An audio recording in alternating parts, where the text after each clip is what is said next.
그거보다 요 정도 싸게 팔겠습니다 라고 하는 할인율이 나와 있어요. 그래서 그 할인율이 얼마나 큰지, 할인율이 크다면 그만큼 상장됐을 때 올라갈 수 있는 어떤 여력이 좀 충분히 있다라는 거죠. 좋아요, 구독 부탁드려요. 지난번에 이어서 공모주 세 번째 마지막 시간 시작하도록 하겠습니다. 공모주 청약하는 것도 우리 아파트 가점제처럼 네. 뭐 어떤 조건을 가지면 더 유리하고 이런 것도 있어요? 그런 거는 없어요. 그런 거는 없는데, 다만 증권사별로 몇 프로까지 청약을 할 수가 있느냐. 그러니까 해당 증권사의 우수 고객 같은 경우에는 배정 물량을 조금 더 많이 준다거나 뭐 이런 것들이 있는데, 사실은 뭐 그건 여러 증권사에서 하는 거니까 고르면 되는 거라서 크게 뭐 평상시에 우리가 뭐 관리하거나 그럴 것까지는 없습니다. 그리고 증권사 같은 경우에 나는 증권사 계좌가 하나밖에 없다, 나는 IBK 투자증권밖에 없어요, 이 경우에는 다른 곳에서 공모를 하는 경우에는 못해요. 그러니까 요번에 SK바이오팜 같은 경우에는 NH투자증권이랑 한투에서 두 군데에서 아마 했던 걸로 기억을 해요. 다른 곳에 만약에 있다, 나는 증권사 계좌 있는데 키움증권인데, 그런 건 못하는 거죠. 평상시에 증권사 계좌를 안 쓰지만 여러 개 열어놓는 것도 괜찮아요. 공모주 투자를 해야 되겠다라고 한다면 일단은 여러 개 증권사 계좌를 열어놓고 어디에서 공모를 할지를 모르는 거니까. 그리고 대부분의 증권사들이 만약에 청약일이 뭐 7월 10일이고 10일, 11일 이렇게 양일간에 이어진다라고 하면 이 증권사 계좌를 청약이 시작되기 전까지는 계좌를 개설해야 인정을 해줘요. 그러니까 미리미리 개설을 해두는 게 좋다라고 생각해 두시면 됩니다. 공모하고 나서 이 공모가가 싼지 안 싼지 개인이 판단은 어떻게 해요? 그러니까 요게 적당한 가격이냐, 네. 요거는 살만하다, 네. 이거 판단은 사실 못해요. 삼성생명 봐요. 삼성생명 11만원. 야, 이건 대박이야 했는데 지금 맞아요. 지금 삼성생명 가지신 분들은 굉장히 속이 상할 텐데, 개인이 이걸 적당한 가격이냐를 판단하는 건 사실은 무리가 있어요. 왜냐하면 공모가를 정한 것 자체가 전문 기관이죠. 증권사라는 곳에서 막 진짜 그 투자 설명서를 보면 어마어마하게 판단을 해놔요. 근데 무슨 소리인지 알아먹기도 되게 힘들고, 그런데 이걸 개인이 적정한 가격이냐 아니냐를 판단한다? 그거는 무리가 있어요. 하지만 그래도 깜깜이로 투자하는 것보다는 참고할 만한 건 있습니다. 좀 전에 말씀드렸죠. 투자 설명서.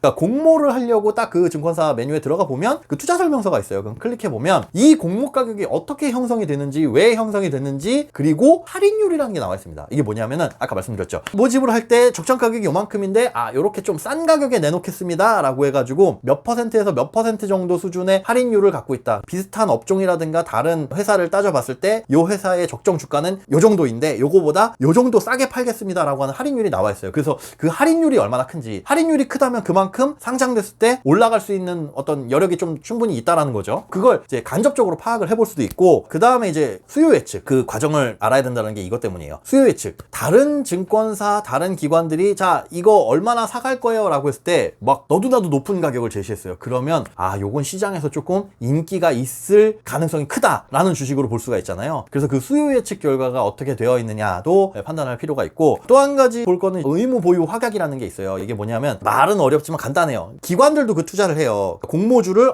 증권사들도 우리가 이만큼 50%는 우리가 가져가겠습니다 해가지고 가져갈 수가 있죠. 싼 가격에 가져갔는데, 이거를 10,000원짜리 주식을 싹 가져간 다음에 상장하는 첫날 이 사람들이 다 팔아버리면 주가가 엄청나게 하락을 하겠죠. 그래서 기관들이 어느 일정 기간 동안은 이 주식을 팔지 않고 보유하겠습니다, 의무적으로 보유하겠습니다 라고 하는 기간이 있어요. 근데 그 기간이나 물량 자체가 얼마 정도나 되는지, 그러니까 그 기간이 길고 물량이 많으면 아무래도 주가가 떨어지진 않겠죠. 시장에 막 그걸 팔아제끼진 않을 테니까. 그런 것들을 좀 살펴보면 그래도 간접적으로 그래, 이 주식은 투자를 해도 될까 말까 이런 걸 판단할 수 있는 간접적인 겁니다. 간접적인 척도는 되는데 요거 정도는 최소한 한번 들여다보고 공모주를 투자할 때 결정을 하셔야 됩니다. 소장님, 그러면 저희가 그동안에 뭐 CMA 통장에 돈 넣어놓으면 뭐 이자 뭐 많이 주니까 만들자 했는데, CMA 통장 증권사에 만들었던 사람들은 이 공모주 청약 다 들어갈 수 있는 거예요? 대부분 할 수 있는데 문제는 못 할 수도 있어요. 그게 무슨 뜻이냐면, CMA 개설할 때 꼼꼼하게 잘 보신 분들은 거기에 무슨 종합거래계좌 체크 뭐 이렇게 되어 있는 게 있습니다. 이게 종합거래계좌가 뭐냐면 주식도 사고 팔 수 있고 CMA 기능도 있고 뭐 여러 가지 하시겠습니까? 라고 물어봤을 때 그걸 체크해가지고 한 사람들, 혹은 그게 체크가 그냥 기본으로 디폴트 값으로 되어 있는 분들 같은 경우에는 그 CMA 계좌로도 주식 거래를 할 수가 있어요. 대부분 근데 그렇게 되어 있는데, 주식 거래 기능이 빠지고 순수하게 CMA로만 쓸 수 있는 계좌들도 있긴 있기는 해요. 그러니까 그 종합 매매 계좌를 따로 개설을 해야 되는 경우도 있어서 만약에 그런 경우라면 그건 경우 거의 드물기는 하지만 그런 경우라면 주식 계좌를 새로 트긴 해야 됩니다. 뭐 복잡한 과정은 아니에요. 그래서 한번 본인의 CMA 계좌에 들어가 봐서 이게 주식 거래가 가능한지 거기에 뭐 종합 매매 메뉴들이 있어요. 들어가 보시면은 그런 CMA 계좌 개설할 때 다른 거 특별히 안 건드렸다면 웬만하면 다 그 계좌로 거래를 할 수가 있습니다. 소장님, 우리가 CMA 만들게 되면 계좌가 2개 생기잖아요. 그렇죠. 하나는 그냥 매매 계좌 뭐 이렇게 써 있고 그거 있고 밑에 CMA라고 예. 찍혀 있는 1번, 2번 이렇게 생기게 되잖아요. 이거 차이는 어떻게 돼요?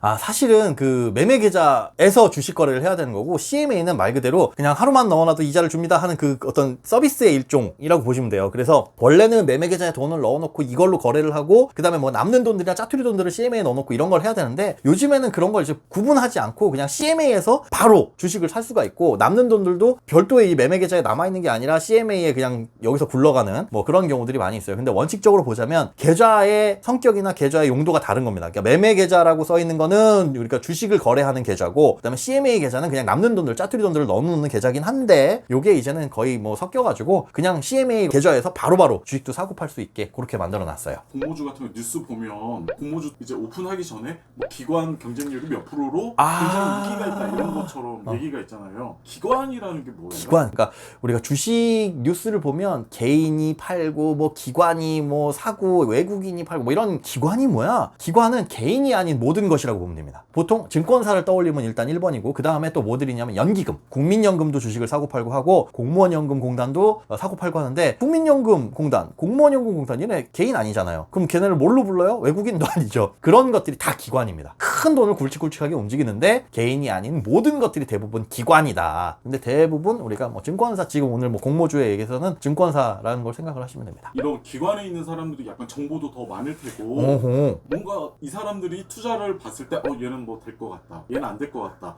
이걸 판단을 더 많이 할 거 아니에요. 그렇죠. 그럼 이 기관 쪽에 그거를 조금 더 관심이 있다 이러면 그거 사면 되는 거 아니에요? 그렇죠. 그래서 보라는 게 수요 예측. 수요 예측이란 과정을 거치게 되는데 다른 이제 증권사들이 얼마의 수량을 얼마만큼 사겠다. 너도 나도 손을 들고 그 수요 예측 결과가 치열하다. 그게 어디에 나오냐면 뉴스에 이미 떠요. 그러니까 SK 바이오팜 수요 예측 결과 어쩌고저쩌고 막 이렇게 뜨는데 거기서 대박이 날 것 같다라고 한다면 일단은 그렇게 생각하시면 돼요. 얘가 인기 있을 것 같다. 다만 그게 반드시 그렇지는 않습니다.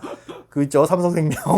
엄청 뜨거웠어요 그때는. 삼성생명 예전에 공모 이렇게 쳐보면 옛날 기사 아마 검색이 될 거예요. 그때는 삼성생명 이거는 어떻게라도 가지면 나중에 대박이 날 거야 라고 했는데 보험시장이 안 좋아져 버렸죠. 그래서 공모라는 걸 우리가 할 때는 기본적으로 뭘 생각해야 되냐면 이 회사가 뭐 하는 회사인지 그리고 이 업종이 앞으로 어떻게 될 업종인지 그런 것들은 시장의 위험은 늘 존재를 한다. 그러니까 주식 투자하고 똑같다. 다만 미리 이 가격을 싼 가격에 할인해서 구매할 수 있는 기회는 있다. 이렇게 이해하시면 되겠네요. 네, 오늘은 이 공모주 투자에 대해서 알아봤습니다. 약간 용어가 어려울 수도 있는데 어려우신 것들은 밑에다 그냥 댓글 달아주세요. 그러면 나중에 그걸 하나하나 새로 풀어가지고 뭐 영상을 제작해 드리거나 우리가 어차피 처음 듣는 용어들이 굉장히 많으실 거예요. 그래서 그런 것들 차근차근 나중에 또 공부해 보도록 하겠습니다. 감사합니다. 끝!